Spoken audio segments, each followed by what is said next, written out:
नमस्ते प्यारे बच्चों।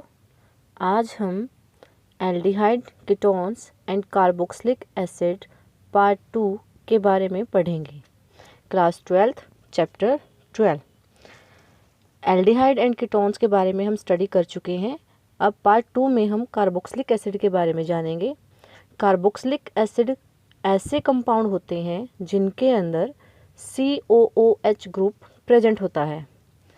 The compound having COOH group are called carboxylic acid compound. For example, methanoic acid, ethanoic acid. Ethanoic acid का formula क्या होगा? इथ मीन्स टू से 2 कार्बन का कंपाउंड है, तो इसका फॉर्मूला क्या बनेगा? CH3COOH। ठीक है। इसके बाद हम करेंगे इसका नोमेनक्लेचर। अगर हम मिथेनोइक एसिड की बात करें तो इसका कॉमन नेम होता है फॉर्मिक एसिड, और ये जनरली आंट के जो आंट होती है उसके डंक में मिलता है। जैसे वो काटती है तो मिथेनोइक एसिड को रिलीज करती है। उसकी वजह से क्या होता है? पॉइजन फैल जाता है बॉडी में और बर्निंग कोज होती है। सेकेंड कंपाउंड है इथेनोइक एसिड, जिसको हम कॉमनली एसिटिक एसिड के नाम से जानते हैं। इसके अलावा ऑक्सैलिक एसिड। ऑक्सैलिक एसिड में क्या होता है? कार्बोक्सिलिक एसिड के 2 मॉलिक्यूल होते हैं, तो 2 मॉलिक्यूल का कार्बोक्सिलिक एसिड। इसकी अगर हम IUPAC नेम की बात करें तो इथेन डाइओइक एसिड भी हम इसको बोलते हैं। जनरली आपको ये ऑक्सैलिक एसिड के नाम से ही मिलेगा। नेक्स्ट है malonic acid, COOH CH2 COOH। इसके अंदर भी ये 3 कार्बन का कंपाउंड है और 2 मॉलिक्यूल कार्बोक्सिलिक एसिड के होते हैं, तो इसका कॉमन नेम होता है मेलोनिक एसिड, और इसका IUPAC नेम क्या बनेगा? Propane dioic acid. आपको कुछ कंपाउंड्स मैंने दिए हुए हैं जिनकी नेमिंग की हुई है। आप इन सभी कंपाउंड की प्रैक्टिस करेंगे और अपनी नोटबुक में इन्हें नोट डाउन करेंगे। कुछ एक जो इंपॉर्टेंट कंपाउंड है वो मैं आपको बता देती हूँ। जैसे एरोमेटिक कंपाउंड। एरोमेटिक कंपाउंड में क्या होता है? बेंजीन रिंग के साथ कार्बोक्सिलिक एसिड जुड़ा होता है, कार्बोक्सिलिक एसिड का मॉलिक्यूल जुड़ा होता है। तो जैसे ये मॉलिक्यूल दिया होगा, इसका कॉमन नेम होता है बेंजोइक एसिड, और IUPAC नेम की बात करें तो इसका बनेगा बेंजीन कार्बोक्सिलिक एसिड। लेकिन इसको हम बेंजोइक एसिड भी बोल सकते हैं। आपको ये बेंजोइक एसिड के फॉर्म में ही मिलेगा। नेक्स्ट है एरोमेटिक रिंग है और उसकी ऑर्थो पोजीशन पे कार्बोक्सिलिक ग्रुप प्रेजेंट है। इसे हम बोलेंगे थैलिक एसिड। स्पेलिंग क्या होगी? PHTHALIC। इसमें PH है वो साइलेंट रहेगा, तो इसलिए हम इसको बोलेंगे थैलिक एसिड। IUPAC नेम क्या होगा इसका? Benzene 1,2 di carboxylic acid. अगर हम कार्बोक्सिलिक एसिड के स्ट्रक्चर की बात करें तो ये भी एक कार्बोनिल कंपाउंड होता है, क्योंकि इसमें जो कार्बोनिल ग्रुप है उसके साथ OH ग्रुप अटैच होता है। कार्बोनिल ग्रुप के एक साइड में OH और दूसरी साइड में या तो एल्काइल पार्ट होगा या तो एरोमेटिक रिंग होगी। कार्बोक्सिलिक एसिड की अगर हम बात करें तो ये रेजोनेंसली स्टेबलाइज्ड है। रेजोनेटिंग स्ट्रक्चर बनेंगे इसके, जिसके अंदर ऑक्सीजन है वो नेगेटिव चार्ज ऑक्यूपाई करेगा। मोर इलेक्ट्रोनेगेटिव एटम पे अगर नेगेटिव चार्ज हो तो वो स्टेबल होता है। ठीक है, तो ये है आपके पास कार्बोक्सिलिक एसिड के स्ट्रक्चर। जो नेगेटिव फॉर्म में यानी ज्विटर आयन की फॉर्म में है, इसको हम बोलते हैं कार्बोक्सिलेट आयन। नेक्स्ट जो हमारा टॉपिक है वो है method of preparation of carboxylic acid. सबसे पहला मेथड है फ्रॉम अल्कोहल एंड एल्डिहाइड्स, कि प्राइमरी अल्कोहल से हम कार्बोक्सिलिक एसिड किस तरह से बना सकते हैं। जब भी हम प्राइमरी अल्कोहल को किसी ऑक्सीडाइजिंग एजेंट से ट्रीट करते हैं तो सबसे पहले हमें मिलेगा एल्डिहाइड। फर्दर ऑक्सीडेशन से हमें क्या मिलेगा? Carboxylic acid. यानी अगर हम इसकी कंप्लीट ऑक्सीडेशन कर दें, जैसे PCC है या CrO3 है, क्रोमेट है, या पोटाशियम परमैंगनेट है, ऐसे ऑक्सीडाइजिंग एजेंट हैं हमारे पास, अगर हम उनके साथ अल्कोहल को ट्रीट करते हैं तो कार्बोक्सिलिक एसिड की फॉर्मेशन होती है। जो मोस्ट कॉमन ऑक्सीडाइजिंग एजेंट है वो है पोटाशियम परमैंगनेट, पोटाशियम डाइक्रोमेट। इसी तरह से हम एल्डिहाइड से भी कार्बोक्सिलिक एसिड ऑब्टेन कर सकते हैं। कैसे? आप पहले पढ़ चुके हैं एल्डिहाइड एंड कीटोन वाले जो हमारी वीडियो थी उसके अंदर हम पढ़ चुके हैं Tollens reagent, Fehling solution, Benedict reagent. अगर हम एल्डिहाइड को इनमें से किसी के साथ भी ट्रीट करते हैं तो कार्बोक्सिलेट एनाइन की फॉर्मेशन होती है। ठीक है, नेक्स्ट मेथड है from alkyl benzene. Aromatic carboxylic acid को बनाने के लिए हम एल्काइल बेंजीन का यूज़ करेंगे। जब हम एल्काइल बेंजीन को विगरस कंडीशन में ट्रीट करते हैं तो एरोमेटिक कार्बोक्सिलिक एसिड की फॉर्मेशन होती है। For example toluene. टोलिन को जब पोटाशियम परमैंगनेट के साथ in the presence of base, strong base KOH, जब हम हीट करेंगे तो हमें मिलेगा potassium salt of benzoic acid. जब उसकी हाइड्रोलिसिस करते हैं तो हमें बेंजोइक एसिड की फॉर्मेशन होती है। नेक्स्ट है प्रोपाइल बेंजीन। चाहे एल्काइल ग्रुप कितना भी बड़ा क्यों ना हो, कितनी ही लंबी चेन क्यों ना हो, जब भी हम इसको पोटाशियम परमैंगनेट के साथ ट्रीट करते हैं in the presence of base तो हमें हमेशा ही बेंजोइक एसिड मिलेगा। लॉन्गेस्ट चेन का कोई यूज़ नहीं है।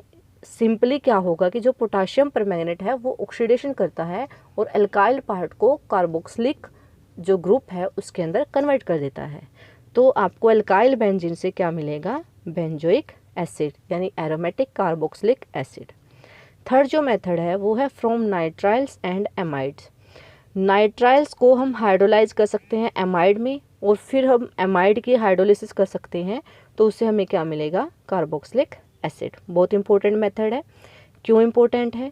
ये इसलिए इम्पोर्टेंट है क्योंकि हम जिस मॉलिक्यूल से स्टार्ट करते हैं उससे एक ज़्यादा कार्बन का हमें एसिड मिलता है। फॉर एग्जांपल एल्काइल साइनाइड ले लिया हमने, इसकी हाइड्रोलिसिस करते हैं तो हमें क्या मिल गया? एमाइड मिल गया। फर्दर हाइड्रोलिसिस कर देंगे तो हमें क्या मिलेगा? Carboxylic acid. यानी अगर आप इथेन एमाइड से शुरू करते हैं तो हाइड्रोलिसिस करने के बाद आपको क्या मिल जाएगा? Ethanoic acid. बेंजाइमाइड से आपको क्या मिलेगा? Benzoic acid. नेक्स्ट मेथड है from Grignard reagent. Grignard reagent को जब आप कार्बन डाइऑक्साइड से ट्रीट करते हैं in the presence of dry ether तो हमें किसकी फॉर्मेशन होगी? कार्बोक्सिलिक एसिड की। ये दोनों ही मेथड, नाइट्राइल वाला भी और ये ग्रिग्नार्ड रिएजेंट भी, दोनों ही हमें एक ज़्यादा कार्बन वाला एसिड देंगे। यानी पेरेंट जो कंपाउंड होता है उससे एक ज़्यादा कार्बन का एसिड हमें मिलेगा। ठीक है। नेक्स्ट रिएक्शन है from acyl halides and anhydride.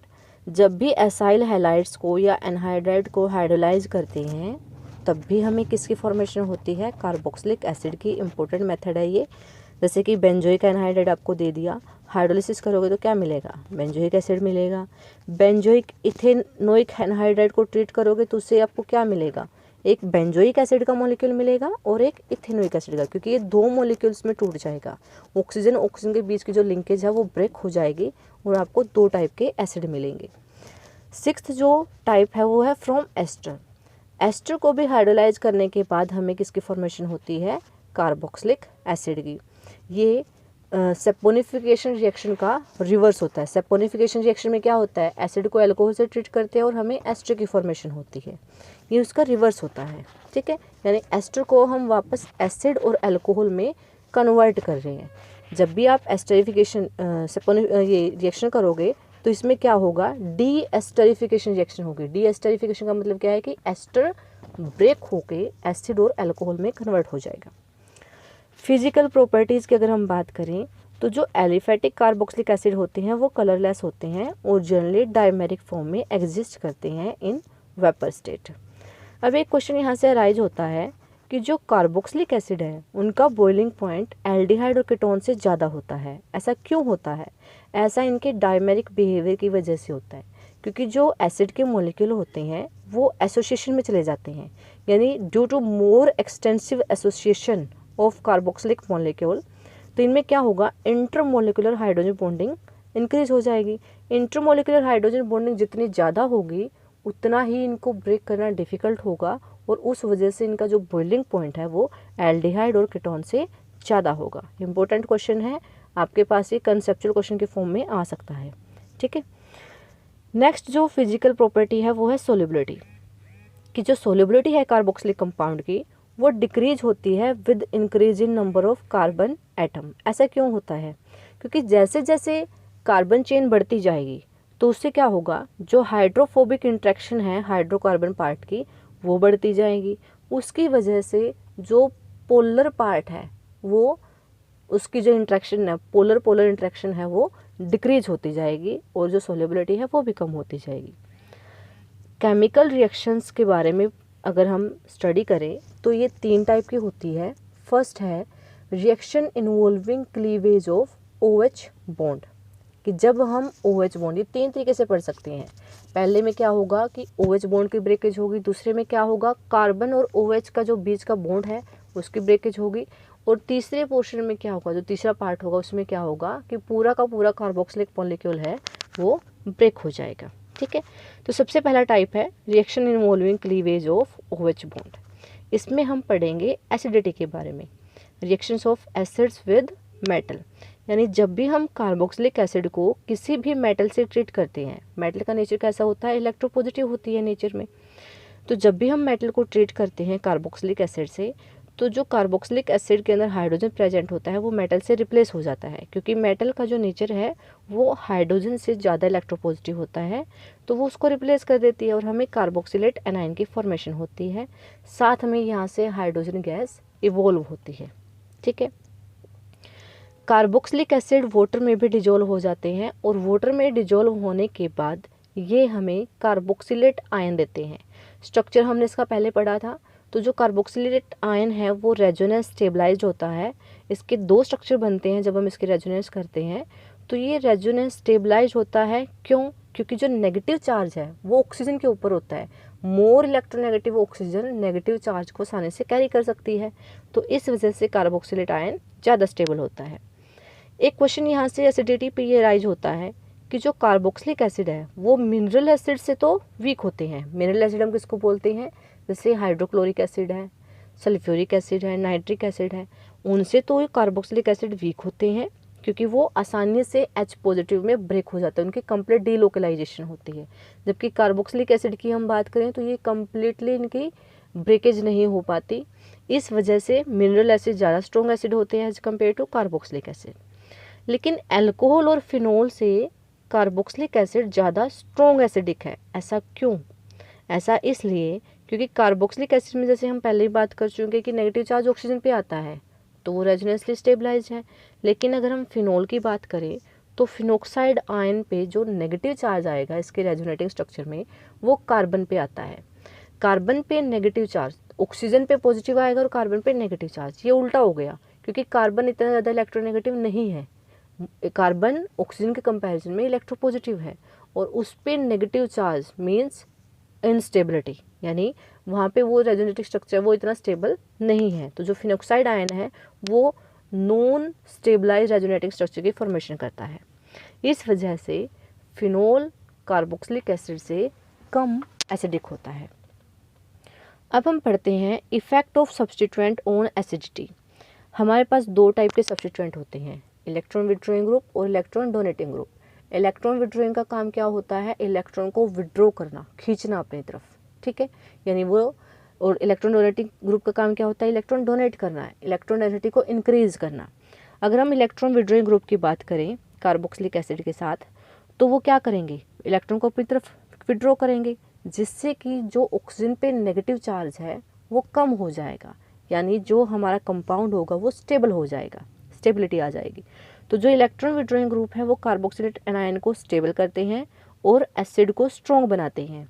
जबकि इलेक्ट्रॉन विड्रॉइंग डोनेटिंग ग्रुप क्या करते हैं, वो उसका उल्टा करते हैं, वो कार्बोक्सिलेट एनायन पे नेगेटिव चार्ज को और ज़्यादा बढ़ा देते हैं, इन्हेंस कर देते हैं, जिससे क्या होगा, जो कार्बोक्सिलेट एनायन है वो डीस्टेबलाइज हो जाएगा और उतना ही हमारा जो एसिड होगा वो क्या होगा, वीक होगा।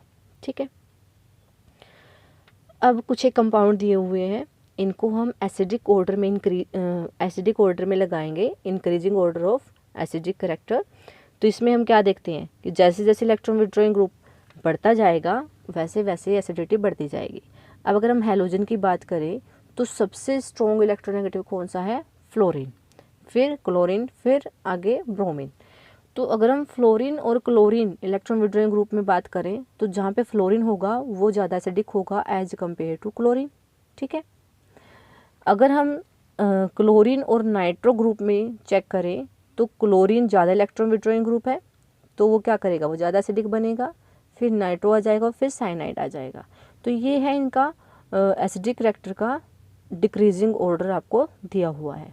ठीक है, एक है जैसे कि methoxy benzoic acid, aromatic acid की अगर हम बात करें तो मिथोक्सी ग्रुप अटैच है यहाँ पे, एक जगह पे बेंजोइक एसिड हो गया और एक है हमारे पास नाइट्रो बेंजोइक एसिड। इन तीनों में से सबसे ज़्यादा स्ट्रॉन्ग एसिड कौन सा है? अगर हम मिथोक्सी ग्रुप की बात करें तो methoxy group electron donating group का काम करेगा और नाइट्रो ग्रुप है वो इलेक्ट्रॉन विड्रॉइंग है।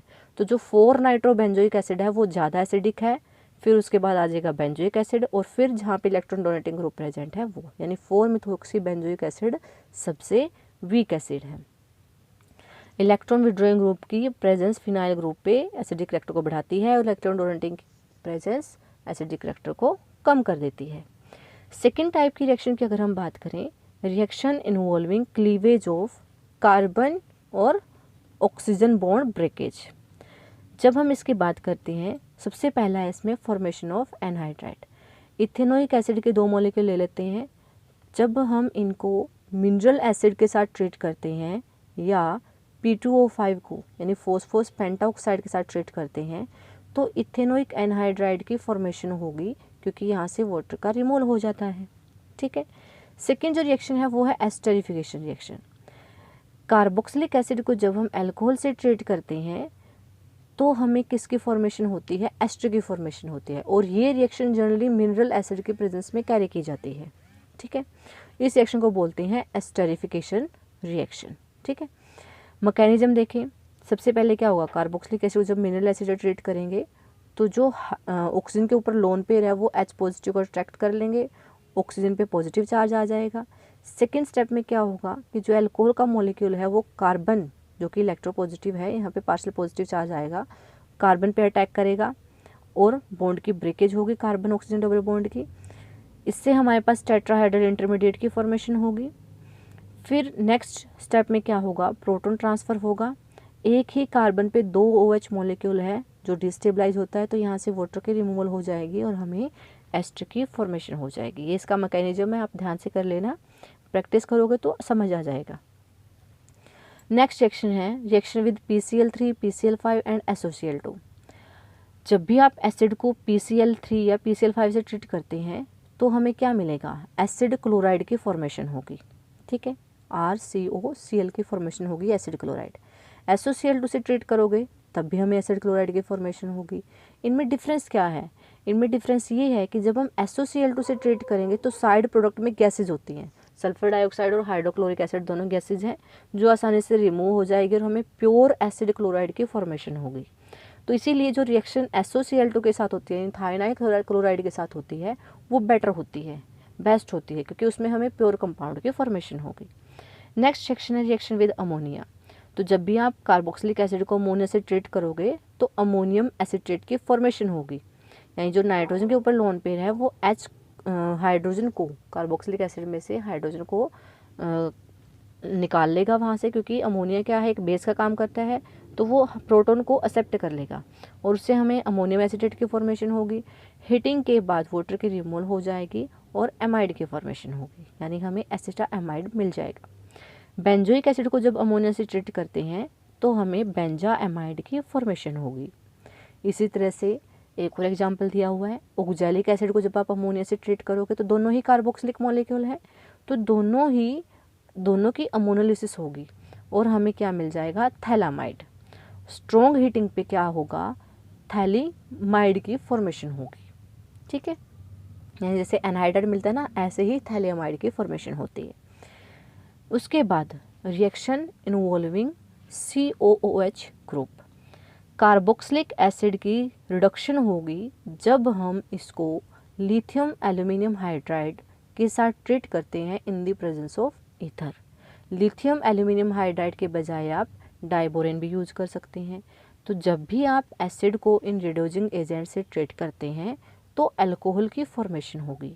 लिथियम एल्यूमिनियम हाइड्राइड एक स्ट्रॉन्ग रिड्यूसिंग एजेंट है, तो इसीलिए वो कंप्लीट रिडक्शन कर देगा एसिड की अल्कोहल में।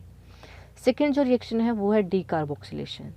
जब भी आप एसिड के सोडियम यानी सोडियम एसिटेट को आप ट्रीट करते हैं NaOH से in the presence of calcium oxide और हीट करते हैं तो क्या होगा, CO2 की रिमूवल होगी, यानी डीकार्बोक्सिलेशन होगी, तो हमें क्या मिल जाएगा यहाँ से, एल्केन। देखो इन दोनों रिएक्शन में क्या हो रहा है कि पूरा का पूरा जो कार्बोक्सिलिक मॉलिक्यूल है, COOH ग्रुप है, वो यहाँ से रिमूव हो जाएगा। यानी और हमें क्या मिलेगा, पहली रिएक्शन हमें अल्कोहल की फॉर्मेशन हो रही है, डी कार्बोक्सिलेशन रिएक्शन में क्या हो रही है, एल्केन की फॉर्मेशन हो रही है। डी कार्बोक्सिलेशन रिएक्शन ये नाम से भी आ सकती है, तो आप लोग ये एक नेमिंग रिएक्शन के रूप में भी कंसिडर कर सकते हैं। उसके बाद है substitution reaction in hydrocarbon part. अब हम कुछ एक रिएक्शन ऐसे पढ़ेंगे जिनके अंदर सब्स्टिट्यूशन होगी। ये रिएक्शन बहुत इंपॉर्टेंट है। फर्स्ट है हैलोजिनेशन। जब भी आप ऐसे कार्बोक्सिलिक एसिड जिसके पास अल्फा हाइड्रोजन हो उसकी हैलोजिनेशन करते हैं in the presence of chlorine and bromine with red phosphorus, तो क्या मिलेगा, हमें मिलेगा alpha substituted carboxylic acid, alpha hello carboxylic acid आप बोल सकते हो। सपोज करो जैसे कि आप एसिटिक एसिड को क्लोरीन के साथ ट्रीट कर दो in the presence of red phosphorus, तो आपको यहाँ से क्या मिलेगा, 1 क्लोरो इथेनोइक एसिड, यानी अल्फा हेलो कार्बोक्सिलिक एसिड की फॉर्मेशन होगी। मोस्ट इंपॉर्टेंट रिएक्शन है इस चैप्टर की।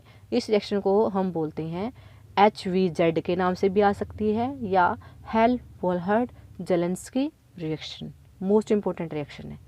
कंडीशन क्या है इस रिएक्शन के लिए, अल्फा पोजीशन पे हाइड्रोजन की रिक्वायरमेंट, यानी जो कार्बोक्सिलिक ग्रुप है उसके साथ में जो कार्बन अटैच होगा उसके ऊपर हाइड्रोजन का होना ज़रूरी है। तो जब भी आप ऐसे कंपाउंड की हैलोजिनेशन करते हुए in the presence of red phosphorus, तो आपको क्या मिलेगा, alpha substituted carboxylic acid, HVZ के नाम से आ सकती है ये रिएक्शन। सेकेंड है रिंग सब्स्टिट्यूशन, कि जब एरोमेटिक कार्बोक्सिलिक एसिड की अगर हम बात करें तो जो कार्बोक्सिलिक एसिड है वो एक डीएक्टिवेटिंग ग्रुप होता है। डीएक्टिवेटिंग का मतलब कि वो इलेक्ट्रॉन को विड्रॉ करता है, और मेटा डायरेक्टिंग ग्रुप है, यानी अगर बेंजीन रिंग के ऊपर कार्बोक्सिलिक एसिड है तो डेफिनेटली इनकमिंग ग्रुप कहाँ पे जाएगा, मेटा पोजीशन पे जाएगा। तो जब भी आप इसकी इलेक्ट्रोफिलिक सब्स्टिट्यूशन रिएक्शन करवाते हैं, सपोज करो कि हम नाइट्रिक एसिड के साथ इसको ट्रीट कर रहे हैं, तो जो नाइट्रो ग्रुप है वो कहाँ पे आएगा, मेटा पोजीशन पे, मेटा नाइट्रो बेंजोइक एसिड की फॉर्मेशन होगी। या इसकी आप हैलोजिनेशन कराते हैं तो हैलोजिनेशन में भी क्या होगा, हैलोजन ग्रुप है वो कहाँ पे आएगा, मेटा पोजीशन पे आएगा। तो जब भी आप एरोमेटिक एसिड की इलेक्ट्रोफिलिक सब्स्टिट्यूशन रिएक्शन करवाते हो तो हमेशा मेटा प्रोडक्ट की फॉर्मेशन होगी। अब जैसे कुछ एक क्वेश्चन दिए हुए हैं। फर्स्ट क्वेश्चन है, name the reagent used for hexane 1 ओल टू हेक्सेनल, कि जब भी हम हेक्सेन 1 ओल को हेक्सेनल में कन्वर्ट करते हैं तो कौन सा रिएजेंट यहाँ पे यूज हो रहा है, क्वेश्चन है ये। ठीक है, तो इस केस में कौन सा रिएजेंट यूज होगा, C5H5NH positive CrO3 Cl negative, in short हम कह सकते हैं PCC, फिनाइल क्लोरोक्रोमेट। ठीक है, PCC।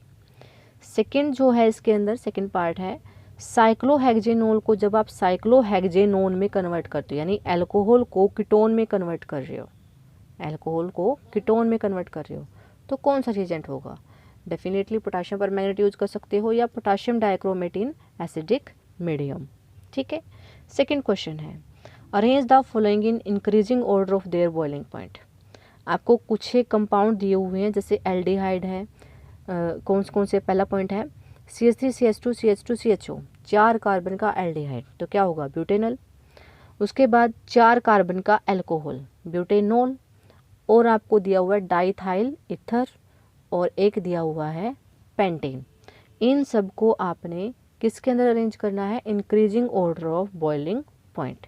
तो सबसे ज़्यादा बॉइलिंग पॉइंट किसका होगा, अल्कोहल का, फिर एल्डिहाइड का, उसके बाद इथर, और उसके बाद सिंपल हाइड्रोकार्बन। ऐसा क्यों, क्योंकि अल्कोहल में क्या होगी, हाइड्रोजन बॉन्डिंग हो जाएगी। ठीक है, एल्डिहाइड में इससे थोड़ी कम होती है, और इथर में क्योंकि ऑक्सीजन के दोनों साइड में ही एल्काइल पार्ट है तो थोड़ी सी स्टीरिक हिंड्रेंस हो जाएगी, और फिर सबसे लास्ट में आएगा हाइड्रोकार्बन। नेक्स्ट जो क्वेश्चन है वो है सेकंड पार्ट, आपको दिया हुआ है propane, di methyl ether, ethanal और इथेनॉल। सेम ट्रेंड रहेगा, सबसे ज़्यादा अल्कोहल का, फिर एल्डिहाइड का, उसके बाद ईथर, और उसके बाद सिंपल एल्केन। नेक्स्ट क्वेश्चन है, state the equation for Wolff Kishner reduction, Etard reaction, HVZ, decarboxylation. ये सारी नेमिंग रिएक्शन है। वोल्फ किशनर और इटार्ड रिएक्शन हमने पढ़ी थी कहाँ पे, एल्डिहाइड कीटोन में HVZ और डी कार्बोक्सिलेशन हमने कार्बोक्सिलिक एसिड में पढ़ी है। तो वोल्फ किर्चनर रिडक्शन और रिटार्ड रिएक्शन आप जब भी करोगे तो हमेशा आपको एल्केन की फॉर्मेशन होगी। HVZ में आपको क्या मिलेगा, alpha hello carboxylic acid. D carboxylation reaction में भी आपको किसकी फॉर्मेशन होगी, एल्केन की फॉर्मेशन। तो आप ये सभी के सभी क्वेश्चन अपनी नोटबुक पे नोट डाउन करेंगे। नेमिंग रिएक्शन बहुत इंपॉर्टेंट होती है, हर बार आती है और इनको आप अच्छे से करना, जितनी प्रैक्टिस करोगे उतनी अच्छे से आएगी। फोर्थ क्वेश्चन है define Clemmensen reduction and Cannizzaro reaction. Clemmensen reduction किसको बोलते हैं? क्लेमेंसन रिडक्शन में क्या होता है कि जो कार्बोनिल ग्रुप होता है एल्डिहाइड और कीटोन का, वो रिड्यूस हो जाता है with zinc amalgam and HCl। जब भी हम जिंक अमलगम ZnHg और HCl के साथ इसको ट्रीट करते हैं एल्डिहाइड और कीटोन को, तो वो किसके अंदर कन्वर्ट हो जाएगा, CH2 ग्रुप में कन्वर्ट हो जाएगा। मीन्स टू से कि हमें एल्केन की फॉर्मेशन होगी। सपोज करो कि आप एसीटोन की बात कर रहे हो, तो जब भी आप जिंक अमलगम और HCl से इसको ट्रीट करोगे तो आपको किसकी फॉर्मेशन होगी, प्रोपेन की फॉर्मेशन होगी, यानी एल्केन की फॉर्मेशन होगी। दूसरी रिएक्शन है कैनिजेरो रिएक्शन। कैनिजेरो रिएक्शन हमने एल्डोल रिएक्शन पढ़ी थी ना, उसी का ये एक पार्ट है। एल्डोल रिएक्शन में क्या होता है कि अल्फा हाइड्रोजन की रिक्वायरमेंट होती है। कैनिजेरो रिएक्शन में क्या होता है कि ऐसे एल्डिहाइड जिनके पास अल्फा हाइड्रोजन नहीं है, उनकी खुद की ही ऑक्सीडेशन होगी और खुद की ही रिडक्शन होगी। इस टाइप की रिएक्शन को हम क्या बोलते हैं, डिस्प्रोपोर्शनेशन रिएक्शन। कौन सी रिएक्शन होती है, जिनके अंदर एक ही एटम उसी की रिडक्शन हो, उसी की ऑक्सीडेशन हो, यानी वो 3 ऑक्सीडेशन स्टेट में एग्जिस्ट करता हुआ मिलेगा। ठीक है। सपोज ऐसे एल्डिहाइड कौन से होंगे जिनके पास अल्फा हाइड्रोजन नहीं है, जैसे बेंजोल्डिहाइड हो गया, फॉर्मल्डिहाइड हो गया। तो जब भी आप फॉर्मल्डिहाइड को ट्रीट करते हो कंसनट्रेटेड KOH के साथ, तो हमें क्या मिलेगा, यहाँ से इसकी क्या होगी, सेल्फ ऑक्सीडेशन होगी, सेल्फ रिडक्शन होगी। ध्यान से सुनो, एल्डिहाइड अगर रिड्यूस होगा तो क्या देगा, एल्कोहल देगा, और अगर एल्डिहाइड ऑक्सीडाइज होगा तो हमें क्या देगा, कार्बोक्सिलिक एसिड। तो कैनिजेरो रिएक्शन में हमें 2 मॉलिक्यूल मिलेंगे, एक कार्बोक्सिलिक एसिड और दूसरा एल्कोहल। सिमिलरली बेंजल्डिहाइड को जब आप बेस से ट्रीट करते हैं तो इसमें क्या मिलेगा, बेंजोइक एसिड और साथ में क्या मिलेगा, फिनोल। ठीक है, बेंजोल नहीं होता, फिनोल। नेक्स्ट क्वेश्चन है प्रेडिक्ट द प्रोडक्ट, कि जब भी आप बेंजीन को ट्रीट करोगे प्रोपेनॉल क्लोराइड के साथ in the presence of anhydrous aluminium chloride, तो ये होती है Friedel Crafts acylation reaction. Acylation होगी, COC2H5 ग्रुप है वो बेंजीन के साथ अटैच हो जाएगा। ठीक है। नेक्स्ट जो क्वेश्चन है वो है write chemical reaction to affect the following transformation. हमें इनके लिए केमिकल रिएक्शंस लिखनी है। फर्स्ट है butane 1-ol to butanoic acid. तो जब ब्यूटेन 1-ol को आप ट्रीट करते हो ऑक्सीडाइजिंग एजेंट्स जैसे क्रोमियम सल्फ्यूरिक एसिड, यानी जोन्स एजेंट बोलते हैं, तो इससे हमें क्या मिलेगा, ब्यूटेनल। एल्कोहल है वो किस में कन्वर्ट हो जाएगा, एल्डिहाइड में कन्वर्ट हो जाएगा जोन्स एजेंट की प्रेजेंस में। बेंजाइल अल्कोहल को जब भी आप ट्रीट करोगे, इसको हमने कन्वर्ट करना है फिनाइल इथेनोइक एसिड में। तो सबसे पहले हमें क्या करना पड़ेगा, बेंजाइल अल्कोहल को HBr से ट्रीट करना पड़ेगा, तो क्या बनेगा, बेंजाइल ब्रोमाइड। फिर पोटाशियम साइनाइड से ट्रीट करना पड़ेगा, तो क्या बनेगा, बेंजाइल साइनाइड। फिर हाइड्रोलिसिस करनी पड़ेगी, तो हमें क्या मिल जाएगा यहाँ से, फिनाइल इथेनोइक एसिड। ठीक है। इसके बाद कुछ कंपाउंड्स आपको दिए हुए हैं, इनकी IUPAC नेमिंग करनी है। सबसे पहला कंपाउंड है PHCH2CH2COOH। इसकी IUPAC नेमिंग क्या करेंगे, जहाँ पे जो इंपॉर्टेंट है मेन फंक्शनल ग्रुप कौन सा है इसमें, कार्बोक्सिलिक ग्रुप, तो यहाँ से नेमिंग होगी। तो 1 2 3 थर्ड पोजीशन पे फिनाइल ग्रुप अटैच है, तो इसकी नेमिंग क्या होगी, 3 phenyl propanoic acid. Second compound है CH3 के twice C double bond CHCOOH। Second position पे डबल बॉन्ड है। ठीक है, और थर्ड पोजीशन पे मिथाइल ग्रुप अटैच है। 4 कार्बन का कंपाउंड है, तो इसका नेमिंग करें तो क्या होगी, 3 मिथाइल ब्यूट। सेकेंड पोजीशन में डबल बॉन्ड है तो ब्यूट 2 इन एसिड है, तो उसके लिए क्या लगेगा, ओइक एसिड। थर्ड है साइक्लोपेंटेन दी हुई है, ऑर्थो पोजीशन पे मिथाइल और कार्बोक्सिलिक ग्रुप अटैच है, तो क्या होगा, जहाँ पे कार्बोक्सिलिक ग्रुप है वहाँ से नंबरिंग स्टार्ट करेंगे, फर्स्ट सेकेंड पोजीशन में मिथाइल हो गया, 2 मिथाइल साइक्लोपेंटेन कार्बोक्सिलिक एसिड। इस कंपाउंड के अंदर क्या है कि जो कार्बोक्सिलिक एसिड है वो लॉन्गेस्ट चेन में काउंट नहीं हो रहा, उसको हम अलग से ही मेंशन कर रहे हैं, तो इसलिए एज इट इज लिख रहे हैं हम कार्बोक्सिलिक एसिड। फोर्थ कंपाउंड है बेंजीन रिंग दी हुई है, 2, 4 और 6 पोजीशन पे क्या लगा हुआ है, NO2 ग्रुप है, और बीच में इनके मेटा पोजीशन पे क्या हो जाएगा, COOH ग्रुप। तो इसका नाम क्या बोलोगे, 2, 4, 6, यानी मेन ग्रुप होगा हमारा कार्बोक्सिलिक ग्रुप। यहाँ से नंबरिंग स्टार्ट करेंगे तो फर्स्ट पोजीशन पे हो गया कार्बोक्सिलिक ग्रुप, सेकेंड, फोर्थ और 6th पोजीशन पे है नाइट्रो ग्रुप। तो नंबरिंग कैसे दोगे, नाइट्रो ग्रुप यहाँ पे सब्स्टिट्यूएंट का काम करेगा, 2, 4, 6 tri nitro benzoic acid. Next question है, convert the following compound to benzoic acid. मतलब जितने भी हमें कंपाउंड दिए सबको बेंजोइक एसिड तक लेके जाना है। इथाइल बेंजीन को हमने कन्वर्ट करना है बेंजोइक एसिड में। ये एल्काइल बेंजीन है, हमने सेकेंड रिएक्शन पढ़ी थी कि हम प्रिपरेशन कर रहे थे जब कार्बोक्सिलिक एसिड की, एल्काइल बेंजीन से कार्बोक्सिलिक एसिड कैसे प्रिपेयर करेंगे। तो जब भी आप इसको पोटाशियम परमैंगनेट से ट्रीट करेंगे in the presence of KOH तो क्या मिलेगा, potassium salt of benzoic acid. Hydrolysis करोगे तो क्या मिल जाएगा, बेंजोइक एसिड। नेक्स्ट है एसीटोफिनोन। एसीटोफिनोन का भी सेम है कि जब हम पोटाशियम परमैंगनेट से ट्रीट करेंगे तो हमें क्या मिलेगा, potassium salt of benzoic acid. Hydrolysis कर देंगे तो क्या मिल जाएगा, बेंजोइक एसिड।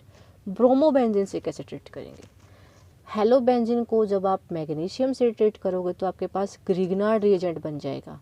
ये मेथड भी हमने पढ़ा था फ्रॉम ग्रिग्नार्ड रिएजेंट, कि जब ग्रिग्नार्ड रिएजेंट को कार्बोक्सिलिक एसिड से ट्रीट करते हैं तो एक एक्स्ट्रा कार्बन की एडिशन हो जाती है। तो आपके पास ग्रिग्नार्ड रिएजेंट की फॉर्मेशन हो गई है, उसको जब आप CO2 से ट्रीट करोगे तो आपको क्या मिल जाएगा, बेंजोइक एसिड। और लास्ट है फिनाइल इथीन, इसको स्टाइरिन भी बोलते हैं। तो जब आप फिनाइल इथीन को ट्रीट करते हो पोटाशियम परमैंगनेट और KOH के साथ तो भी हमें बेंजोइक एसिड की फॉर्मेशन हो जाएगी।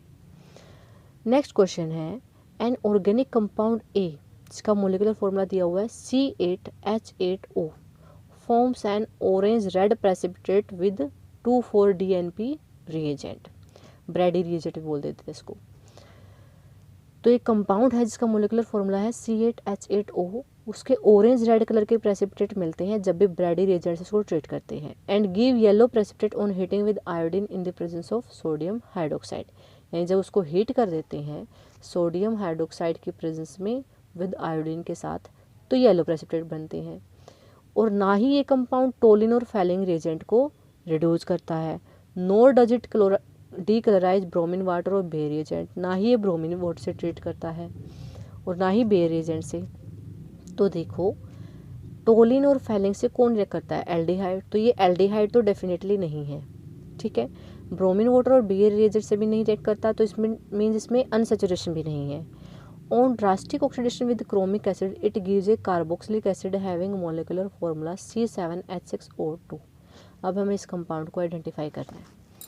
तो सबसे पहले देखो कि ये 2,4-DNP का डेरिवेटिव है, या तो ये एल्डिहाइड होगा या तो कीटोन होगा, लेकिन इसमें बोला हुआ है कि टोलिन रिएजेंट और फैलिंग सॉल्यूशन को रिड्यूस नहीं करता, तो डेफिनेटली ये क्या होगा, एक कीटोन होगा जो आइडोफॉर्म टेस्ट को रिस्पोंड कर सकता है।